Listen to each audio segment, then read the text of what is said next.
So let's take a look at how many agents you had 1 year ago and how many you have now. So if you have fewer agents than you had a year ago and the per agent production is lower, that's a recruiting problem, obviously.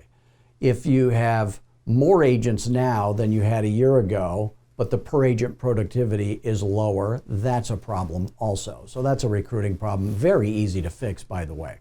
So just kind of know your numbers on that. Now, are all the agents on the same split or revenue sharing program or whatever you call it? So you have to be profitable when you recruit agents. So if you're starting your company from scratch, you want to have a profitable situation. So I was talking to a company owner yesterday, and he has a lot of agents. He would like to recruit more than he is, which would be easy to do. But he's got about 100 agents, and he starts them out on a 50-50 split. Now, he's not in some tiny town in the middle of nowhere, but there's lots of competitors that are low fee, low split, that kind of thing. But he does not have a problem recruiting producing agents. So you have to be profitable. And when he recruits an agent, he's extremely profitable. So you want to be that way if you can. So the fewer number of splits, the fewer tiers that you have, the easier it's going to be to recruit. The fewer number of fees you have, so simpler is always better. So I want you to know what your average agent's split is, write that down, per transaction, and the average company dollar you would get. So usually when I talk to somebody, the average company dollar or the average commission is about 2.5% of the sales price of the house, and then the split on that. So we're going to talk company dollar. So what is the total number of transactions that your whole office does for the year?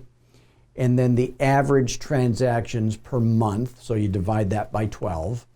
And then take the total transactions per month, multiply that by the dollar per transaction, company dollar per transaction, and divide it by the number of agents. So I want you to come up with this number, okay? So please write this down. There was a book called The E-Myth by Michael Gerber. I don't know if you've read that, but the E stands for entrepreneurial myth.